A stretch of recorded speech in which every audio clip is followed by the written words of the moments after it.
नमस्कार दोस्तों, स्वागत है एक और वीडियो में। साथियों, जिस खेत में आज मैं खड़ा हूँ ये मेरा JS 2303 का खेत है। इसमें मैंने जो चीज़ें आज तक करी है शुरू से लेकर आज तक, वो सब चीज़ें बताऊंगा। और हमने एक और वैरायटी लगाई है जो JS 2503। दोनों वैरायटी का आज तुलना करेंगे कि हमें कौन सी वैरायटी थोड़ी ठीक लगी। तो दोस्तों, आज मैं इस वैरायटी के बारे में बता दूं आपको कि मैंने इसमें शुरुआत से लेकर आज तक क्या क्या चीज़ें करी है। सबसे पहले हम बात करते हैं बेसल डोज की। तो मित्रों, मैंने इसमें बेसल डोज में 3 बोरी सिंगल सुपर फास्फेट लिया था और उसके साथ में मैंने 30 किलो पोटाश डाला था।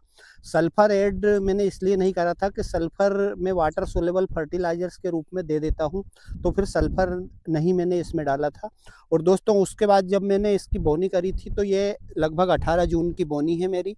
और सीड रेट की मैं बात कर लूँ इसकी कि मैंने सीड रेट कितना डाला था, क्योंकि हमारे किसान मित्रों को प्रॉपर चीज़ें जब हम खेत से बताते हैं और खेत से लाइव वीडियो बताते हैं तो पता चलता है कि उनको भी आसानी रहती है बीज चूज़ करने में। तो मित्रों, मैंने इसको 30 किलो प्रति एकड़ के हिसाब से इसका सीड रेट लिया था, जो कि पिछली बार भी 30 किलो प्रति एकड़ के हिसाब से डाला था। काफ़ी अच्छा उत्पादन दिया था इस सोयाबीन ने। और इसका जो हम स्पेस की बात करें तो हमेशा मैं जैसे 16 इंच पे ही बुआई करता हूँ। आप इसका स्पेस अभी आज भी देख सकते हैं, ये है इसकी कंडीशन। ये पूरा 16 इंच पे मैंने इसको लगाया है इस सोयाबीन को। और जो इस सोयाबीन की आइडियल हाइट एक रहना चाहिए, वो आइडियल हाइट मुझे इसकी लग रही है, क्योंकि कोई सा भी सोयाबीन है वो यदि ज़्यादा हाइट ले लेता है तो फिर उसमें उतना ज़्यादा फल आता नहीं है और उत्पादन उसका गिरता है। दोस्तों, अब मैं इसमें बात करूं कि ये तो हमारी बोनी हमने करी थी और बेसल डोज डाला था, वो मैंने आप लोगों को दिखाया, स्पेस दिखाया। अब मैं इसमें जो मैंने पहले स्प्रे में जो चीज़ें ली थी साथियों, मैंने लगभग इसमें 25 दिन की उम्र में पहला स्प्रे करा था और सिंपली इमामेक्टिन डाली थी। और उसमें हमने दूसरी कोई भी चीज़ नहीं डाली थी, अकेली दवाई डाली थी। उसके बाद में फिर मैंने इसका 35 दिन 38 दिन की उम्र में दूसरा स्प्रे लिया था। उसमें मैंने माउंट डाली थी और उसके बाद में उसमें एक दवाई मैंने क्लोरोपेरिफास ऐड करी थी। साथियों, दूसरे स्प्रे में मैंने जैसे आप लोगों को मैंने बताया था पहले के फंगीसाइड मैं 2 बार डालता हूं, तो मैंने फिर इस सोयाबीन में टेपुकोनाजोल प्लस सल्फर दूसरे स्प्रे में ऐड कर दिया था। मित्रों, उसके बाद में फिर हमने इसमें तीसरा स्प्रे लिया था 45 से 48 दिन की उम्र में। उस स्प्रे में भी मैंने फिर डबल से माउंट ली थी और उसमें मैंने फिर साइपरमेथ्रिन जो आती है वो वाली दवाई का इसमें ऐड करी थी। और उसके बाद में फिर उसमें उस टाइम पे हमने फिर इसमें 00 52 34 मैंने इसमें डाला था। फिर फंगीसाइड अभी जब हम अब लास्ट स्प्रे करेंगे, इसका जो हमारा फाइनल स्प्रे होगा, अभी मुझे इसमें इल्लियों की समस्या कहीं दिख नहीं रही है, क्योंकि हम पेड़ को जैसे हिलाकर भी देखते हैं। 2-4 जगह से हमें हमारे किसान मित्रों को पेड़ हिलाकर देख लेना चाहिए। यदि आपको उसमें इल्ली दिख रही है, बारीक इल्ली भी दिख रही है, तो फिर आप स्प्रे कर सकते हैं जल्दी से, वरना आप थोड़ा सा 1-2 दिन डिले भी कर सकते हैं। तो दोस्तों, जब मैं इसमें अब जो हमारा लास्ट स्प्रे करूँगा तो वो थोड़ा अच्छा वाला स्प्रे कर दूंगा, ताकि अब फाइनल स्प्रे रहेगा। और मित्रों, इसमें फंगीसाइड भी मैं डालूंगा। तो फंगीसाइड में मैं जो भी फंगीसाइड डालूंगा आप लोगों को वीडियो के माध्यम से दिखा दूंगा। और साथियों, अब इसके बाद में मैं आपको एक और मेरी जो वैरायटी है 2503 उसकी तुलना हम इससे करेंगे और उस वैरायटी का खेत भी मैं आप लोगों को दिखा दूं। तो उसके बाद हम देख लेते हैं। अभी आप इस वीडियो के माध्यम से इसका फल देख सकते हैं, इस सोयाबीन का ये देख सकते हैं। फिर हम दोनों वैरायटियों की तुलना करेंगे कि भाई दोनों में फल की स्थिति क्या है, दोनों का पेड़ कैसा है, दोनों की हाइट में फर्क है या नहीं है। और उसके बाद में फिर मैं आपको बाकी की चीज़ें वीडियो के माध्यम से बताता रहूँगा। अब इसके बाद में आपको दिखा देता हूँ मेरा 2503 का खेत। अब देखिए दोस्तों, अब आप ये खेत देखिए। इस खेत में आ गया हूँ मैं, जो बिल्कुल न्यू वैरायटी है JS की 2503, जो कि मैंने इस बार ही लगाई है। अब 2303 की अपेक्षा इस वैरायटी की खूबियां या कमियां आपको सब कुछ बताऊंगा खेत से बिल्कुल लाइव। तो देखिए साथियों, इसमें बेसल डोज मैंने प्रॉपर जो हमारे 2303 सोयाबीन में जो बेसल डोज डाला था वो का वही बेसल डोज मैंने इस सोयाबीन में भी डाला है। और इसकी बुआई भी मैंने 16 इंच पे ही करी है, ये देख सकते हैं आप। और दोस्तों, हमने दोनों सोयाबीन की बोनी 18 जून की करी थी। मैंने वो वाला खेत भी 18 जून को बुआई करी थी और इस वाले खेत की भी 18 जून को ही बुआई करी थी।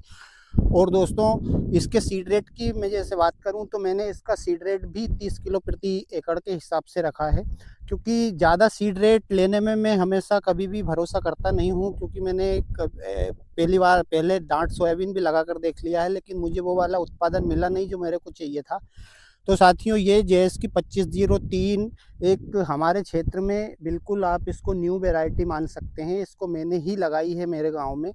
तो अब इस वैरायटी की तुलना में आपको 2303 सोयाबीन का खेत मैंने दिखाया और अब ये 2503 सोयाबीन दिखा रहा हूँ। इसका मुझे हाइट बिल्कुल सेम लगी है 2303 सोयाबीन जैसी। 2503 की भी हाइट लगभग उतनी ही है। पत्तों का स्ट्रक्चर भी मुझे इसका बिल्कुल सेम टू सेम 2303 जैसा लगा। दोनों वैरायटी जेएस की वैरायटी है। और जब हमने इसमें फूल आए थे तो उस टाइम पे मैंने देखा था कि 2303 में भी बैंगनी कलर के फूल आते हैं और 2503 जो जेएस की वैरायटी है उसमें भी बैंगनी कलर के ही फूल आए थे। साथियों तुलना में इसलिए बता रहा हूँ कि खेत से कि एकदम से हमारे किसान मित्र किसी भी नई वैरायटी पे जाएं तो उसके बारे में पहले उस वैरायटी को पूरी जान ले, पूरी उसके बारे में समझ ले, ताकि उसके बाद कोई निर्णय ले सके। दोस्तों उत्पादन का वीडियो जैसे जैसे वीडियो मैं बनाता रहूँगा, आप लोगों को दिखाता रहूँगा। जैसे इसका उत्पादन जो भी निकलेगा 2303 की अपेक्षा इसका उत्पादन ज़्यादा निकलता है या कम निकलता है, जो भी उत्पादन आएगा वो आपको मैं बता ही दूंगा।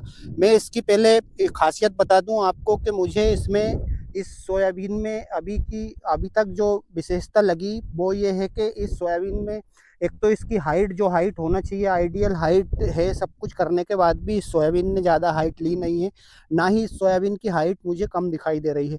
साथियों इसमें फल की स्थिति आप लोग देख सकते हैं।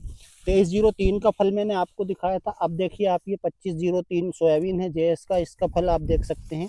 बाकी चीज़ें और मैं आपको वीडियो के माध्यम से बताता रहूँगा। इसका स्पेस आप चेक कर सकते हैं।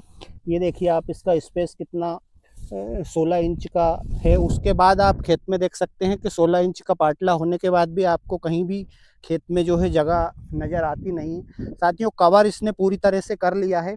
अब बहुत सारे हमारे किसान मित्रों के मन में यही सवाल रहता है कि साहब जो अर्ली मैच्योरिटी की वैरायटियां रहती हैं वो ज़्यादा फैलती नहीं है। इस चक्कर में हम लोग विशेष करके स्पेस पे ध्यान देते नहीं हैं। हम 12 इंच 11 इंच मैंने 10-10 इंच पे मेरे किसान मित्रों को लगाता देखा है। लेकिन साथियों जितना कम स्पेस यदि आप सोयाबीन में रखेंगे तो सोयाबीन का उत्पादन उतना ही कम आपका आएगा।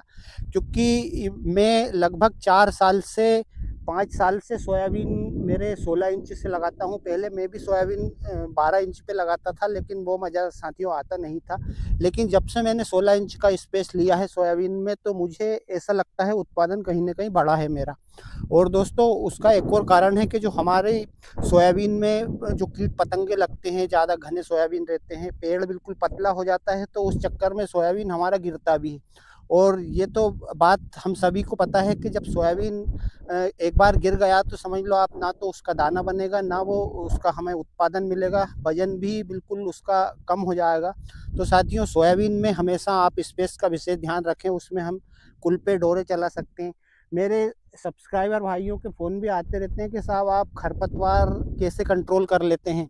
दवाइयाँ, क्योंकि आजकल दवाइयाँ हम 2-2 बार डालते हैं, वीडीसाइड हर्बिसाइड दवाई, तो भी हमारे खेतों का खरपतवार कंट्रोल नहीं होता है। दोस्तों खरपतवार कंट्रोल करने का सबसे सही तरीका है कि आप कुल्पा या डोरा चलाएंगे, और थोड़ा बहुत कहीं रह भी जाता जाए तो हम मैनुअल तरीके से उसको हटा सकते हैं। तो इस प्रकार से हम पूरी तरह से अगर दवाओं पे निर्भर ना रहें, दूसरी चीज़ों से करें, तो हमें ऐसा लगता है कि हम खरपतवार बड़ी आसानी से कंट्रोल कर सकते हैं। तो मित्रों 2503 जेएस की वैरायटी का उत्पादन का वीडियो आप देखने के लिए मेरी इस चैनल को सब्सक्राइब जरूर कर लेना।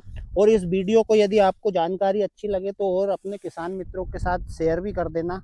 तो साथियों ये थी आज दोनों वैरायटियों की मैंने आपको खेत से जानकारी दी है। तो मिलता हूँ बहुत जल्द एक और नए वीडियो में। तब तक के लिए जय जवान जय किसान, धन्यवाद।